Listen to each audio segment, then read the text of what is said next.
Hi, and welcome back to Scratch. Today we're going to make chocolate mousse. If you'd like to support the channel, please like and share this recipe. For this, we'll need 2 eggs, a cup of heavy cream, 2 tablespoons of sugar, a half teaspoon of vanilla extract, and 4 ounces of semi-sweet baker's chocolate. We'll start by roughly chopping our chocolate and transferring it to a heat-safe bowl. Then we'll separate our egg yolks from our egg whites, reserving the whites for another recipe. Then, we'll whisk together our egg yolks, a quarter cup of our heavy cream, 1 tablespoon of our sugar, and our half teaspoon of vanilla extract in a medium saucepan over medium-low heat. We'll cook this mixture, whisking constantly so it doesn't curdle until it's thick enough to coat the back of a spoon.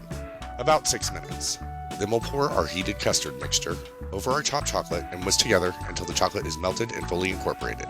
If you chopped your chocolate too large, as I did, feel free to put it in the microwave for a quick 10-second burst to assist melting. Once our chocolate custard is fully mixed, we'll allow it to cool for 10 minutes. While it's possible to do this by hand, I highly recommend using a stand or hand mixer.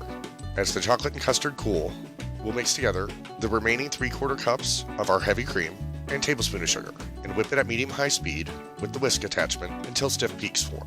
About 5 minutes. Once the cream is whipped, we'll whisk a third of it into our chocolate custard mixture before gently folding in the rest until we have an airy mousse. We'll allow this to chill in the refrigerator for 30 minutes and serve it chilled.